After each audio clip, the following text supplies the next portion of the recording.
Hello, everyone. This is Rasa with a favor to ask before we start the show. If you love listening to You Must Know Everything as much as we love making it, please recommend it to a friend, family member, coworker, classmate, teacher, babysitter, anyone and everyone in your circle and beyond. Word of mouth recommendations like yours make the biggest difference. And one more thing. We now have a You Must Know Everything online store with amazing and exclusive t-shirts, hoodies, and mugs, including, of course, kid sizes. Please follow the store link on our website, youmustknoweverything.com, to check it out, show your support, and spread the love that way, too. Thanks so much. And on with the show. Hi, Dad. Hello, Rasa. How ya doing? I am superb. How are you? I'm fantastic. I'm doing great. You ready to know everything? I'm ready to know everything! Okay, let's do it.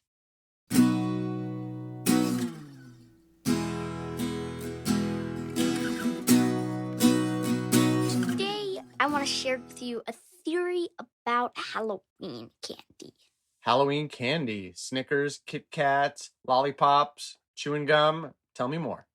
Well, as you know, there's some candies I like and some candies I don't. But for the most part, I do like candy. Who doesn't?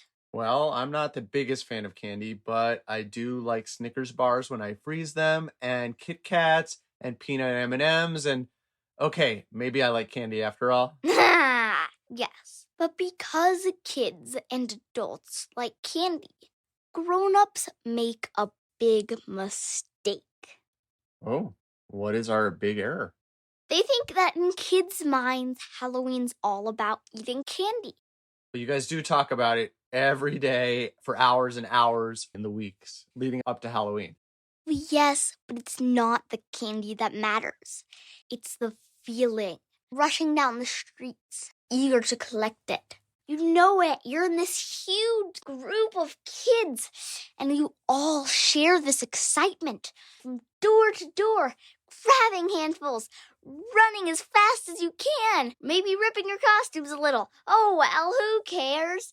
Just running and knowing that there's kids running all over our city, all over the country, all over the United States.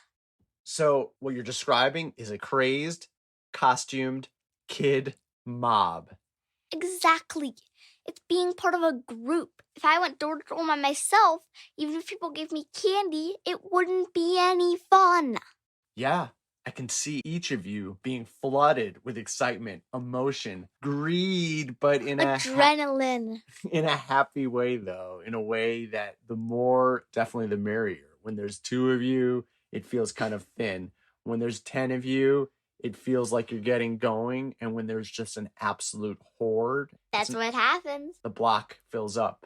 It's like turning into a swimming pool of kids that we get to swim in. The whole country becomes a city of crazed, costumed, candy-seeking kids.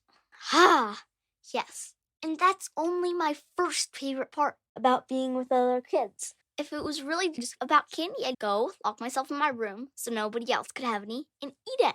But no, I lie on the floor of my friend's room, and together we spread out all our candy and we count every single piece. And we organize it into little piles based on the brand, and we trade.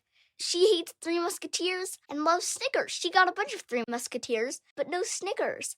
I love Three Musketeers and got a bunch of Snickers, so we trade. She gets her Snickers, I get my Three Musketeers. It's perfect.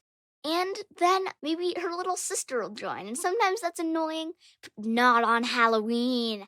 And there's more candy, and there's more counting, and there's more fun. And then other people from trick-or-treating will trickle in.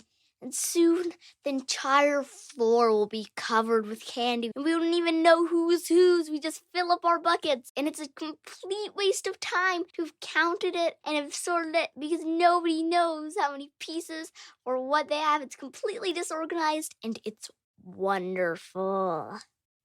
You're collecting, you're counting, you're piling up, you're talking excitedly, and you're pushing back and forth.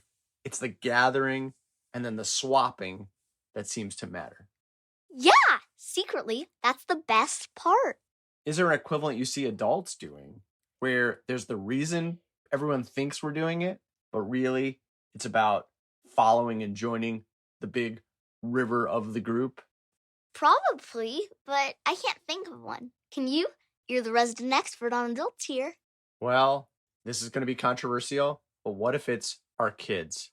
What if one of the key reasons to have kids is so other people who have kids, you can talk about it together? One of the best parts about having kids is complaining about them or saying how great they are with other parents. Yeah, though hopefully you won't sort us into piles and take a random assortment of us home.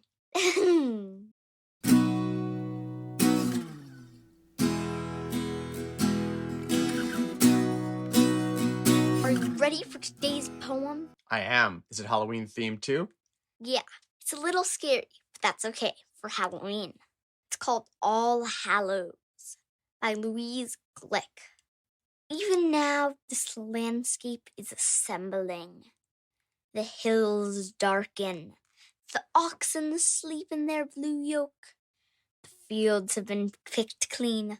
The sheaves bound evenly and piled at the roadside among the cinquefoil as the toothed moon rises. This is the bareness of harvest or pestilence. And the wife leaning out the window with her hand extended as payment, and the seeds distinct, gold calling. Come here, little one. And the soul creeps out of the tree. Oh, somebody give me a hug.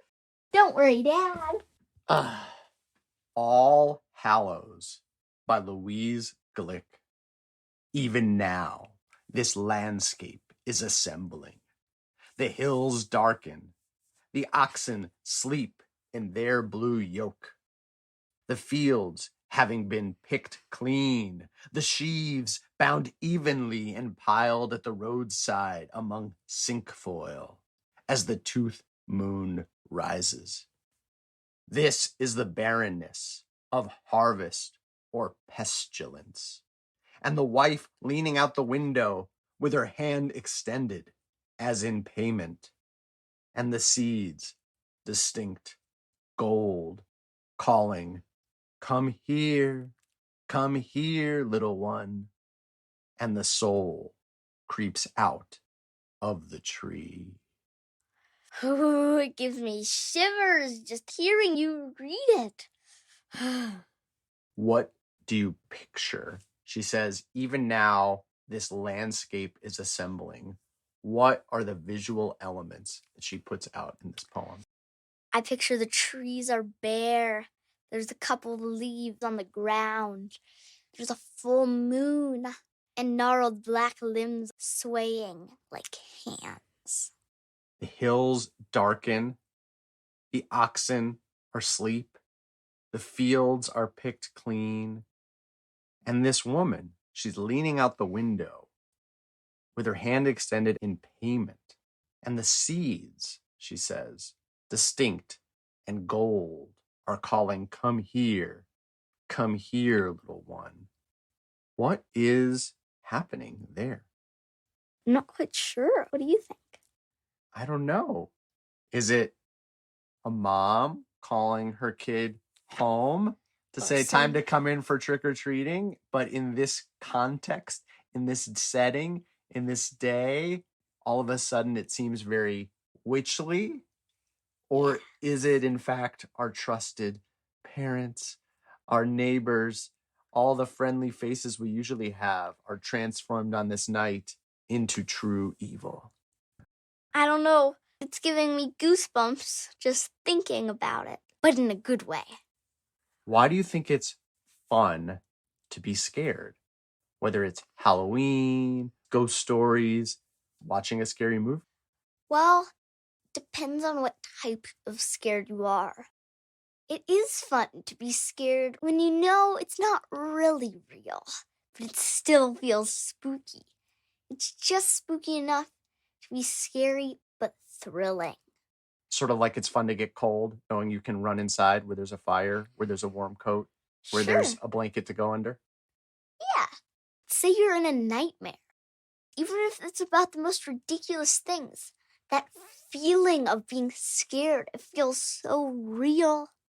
And it's really not fun at all. So is the good kind of being scared, in a way, practice for the bad kind of being scared?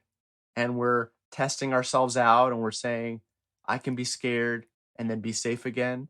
I can be scared and then have fun again.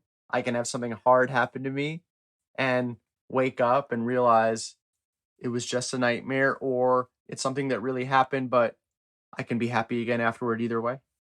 Exactly. But just in case, keep some candy under your bed for an emergency feel better treat.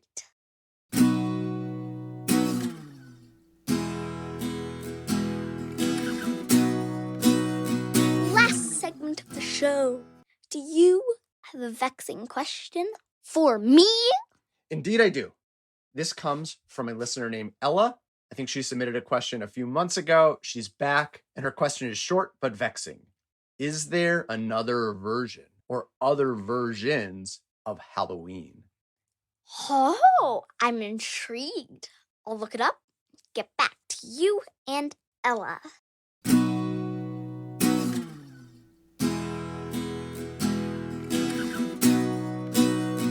I'm back, and I've got the answer to your vexing question.